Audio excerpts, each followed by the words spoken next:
Imagine finishing a massive, perfectly clean, nutrient-dense meal.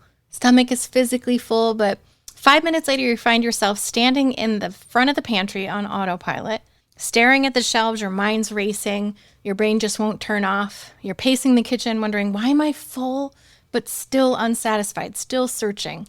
For over a decade for myself, I thought this endless loop was a personal defect, a lack of discipline, a lack of willpower, but it wasn't a character flaw. After surviving cancer, being pharmacologically forced into menopause, my internal landscape completely shattered. My brain was screaming for a critical macronutrient my old diet simply wasn't providing. So I did something that went against everything I had spent years teaching. I tried a 30-day experiment where I deliberately ate 130 grams of protein every single day. What it did to my food noise changed absolutely everything. You're listening to the Set Point Science Podcast, the show where we quiet the food noise, stabilize our physiology, and help create durable weight loss without constantly fighting our own body. I'm your host, Sherry Alberts. On today's episode, I'm breaking down exactly what happened during that 30-day protein experiment, why the traditional healthy eating world might be keeping you trapped in that constant searching loop, and how to finally find your way to what I call enough land. A lot of you came here from the strict, high-nutrient, plant-based world, the Eat to Live nutritarian frameworks. For years, we were bombarded with messages telling us that protein just isn't that important, that this whole protein conversation is a corporate conspiracy, and that as long as you eat enough calories and have a variety of foods, you'll get enough protein. On top of that, the high protein, low carb crowd has been screaming at us for 30 years, often promoting greasy, unsustainable diets. So when you hear someone talking about upping their daily protein, our automatic reflex is just to roll our eyes. I get that. A few years ago, I would have done the same thing if someone said that to me. But nobody in the strict plant-based world gives us the deeper physiological why behind protein being a fundamental building block. When I tried desperately to make a high plant protein framework work using only tofu, beans, nuts, and seeds, it was too hard to hit the optimal numbers without over-consuming massive amounts of carbohydrates and volume that left my stomach just too distended. So I ask you today to just suspend your disbelief for a few minutes. And just let's look at the actual biology for a second. So in 2021, right before my cancer diagnosis, I was losing weight through traditional forceful restriction like I always had. Then came my treatment, followed by aggressive hormonal therapies using a medication called tamoxifen and Lupron, designed to completely switch off my estrogen. So everything literally changed overnight. Suddenly, I faced insurmountable food cravings, more than I'd ever had before, and no giant green salad could fix it. See, when your estrogen drops off a cliff, your insulin sensitivity changes, your satiety hormones shift, and your brain's actual chemistry is altered. So it wasn't a failure of personal discipline. My underlying physiology had fundamentally been altered. And that's why it drives me crazy when people look at anyone struggling with midlife weight gain or hormonal shifts and they just simplify it into, just eat less. What's wrong with you? Why can't you just get it straight? It entirely ignores the actual biological mechanisms at play, which are different for everybody. So this is the time where the old things weren't working. So I took a friend's advice and I started weight training instead. This was in the end of February of 2025. For the first couple of months, my muscle soreness was intense. That kind of thing where you're trying to go up the stairs or you're trying to sit down on the toilet and you are having trouble.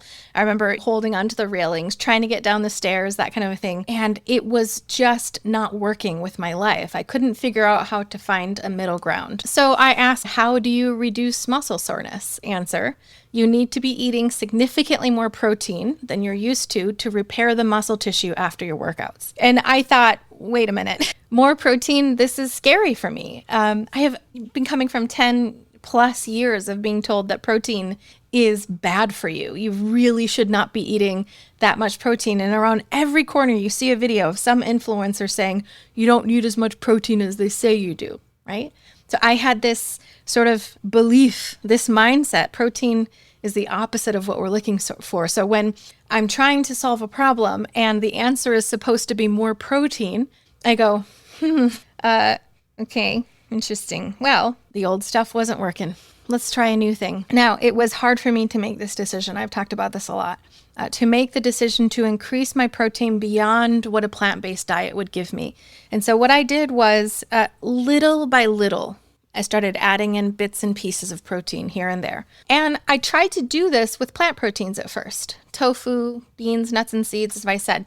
But for me, I could only eat so much tofu. I could only get so much beans and things like that. I mean, a cup, 2 cups a day, and I was at my max. And it still wasn't the amount I was looking for, which was this 130 grams. Now, I chose 130 grams of protein because I took the common protein range that I kept seeing for people who are strength training or trying to preserve or build lean muscle mass. It's somewhere around 0.8 to 1 gram of protein per pound of ideal goal body weight. And so I use that as my starting point. At the time, my goal weight was somewhere around 130 pounds. So 130 grams wasn't random. I was just trying to turn it into like an actual experiment. I wanted it to be specific. Let's see exactly what happens with this number. Okay, for 30 days, I'm going to hit this number and observe what happens. What happens to my hunger? Does anything change with my cravings, my food noise? Does my soreness go down? Would it fix that? And you guys, upping my protein in this way knocked out that soreness almost overnight. I was also at the time analyzing my lifelong history of cravings and binging and stuff. And like clockwork, this recommendation of upping protein help the cravings too. And as a former nutritarian who used to try to hit like 40, 50 grams a day max, this sounded insane to me, but I tried. I did it and you will never believe it.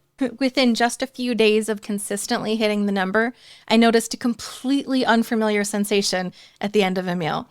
It wasn't this bloated or stuffed thing that I would have to do to feel done after a nutritarian meal. It was a quiet, peaceful feeling like, oh, I'm good. I don't want any more. Now, as a lifelong chronic overeater, it felt like a unicorn moment. Previously, as I said, my brain only turned off when I was uncomfortably full. I thought I was a volume eater, and my entire life had been built around fats and carbohydrates mainly. Even so, before I came a nutritarian, it was pasta, fettuccine alfredo. I'd go to a restaurant, order chicken fettuccine alfredo and say, leave the chicken off. And then, of course, when I was a nutritarian, the advice was cut out as much protein as you can. So it made me ask this question, how much of my chronic overeating over all my decades was simply because my body was fundamentally starved for protein? And so when I brought clean proteins back into the mix as an experiment, alongside my favorite plant sources, the deafening food noise evaporated. I used to eat perfectly clean meals, and you saw the videos, and then still find myself pacing the kitchen 5 minutes later, looking for something, trying to find something to shut it off. And nowadays I call that searching. So when the brain is just searching, it won't shut off. It's just wondering, how can I make this feeling go away? For me, in the beginning of my nutritarian journey, in the first few years, it was dates and almond butter, massive amounts. And then it was banana ice cream with lots of peanut butter and lots of bananas so that I could finally feel done. I used to think that this meant that I just had zero discipline, that I was just a binger. But from the inside, I wasn't just a food lover. I was profoundly protein starved. So when your body gets enough amino acids, you experience real internal, almost effortless control. Not this like white knuckle willpower, have to do a challenge to make it happen. It also removes that like trapdoor carbohydrate thing where you could eat all of them and you still want more. So today, if I want like a little mini pack of chocolate Teddy Grahams, I can eat them, enjoy them, and move on with my day without triggering this, thought process for the rest of the day of searching of what else can I have. And through my personal journey and my work with my clients, I've come to believe that food noise is heavily influenced by the intersection of two forces, protein deficiency and food restrictions. So when you've got protein deficiency, your body's actually biologically searching, and then that creates rebellion, and so you think there's something wrong with you. Then on the other side, if we have strict food restrictions, so over time we do certain diets, we start to think certain things about certain foods. I've got to eat this way, I have to eat this way. That leads to that psychological rebellion thing where you think that there's something wrong with you. You think that you're just, I can't tell you how many times I've heard clients say, oh, I just rebel. I just self-sabotage. I'm just, insert weakness. This is what's wrong with me. When really it's that we've restricted so much that now we've got this whole recipe for food noise soup, if you will, just sloshing around in our brain. And that food noise gets turned up and up and up the more and the longer we do this. So in this biological search, the body has a specific requirement for daily protein to maintain the organs and the muscle tissue.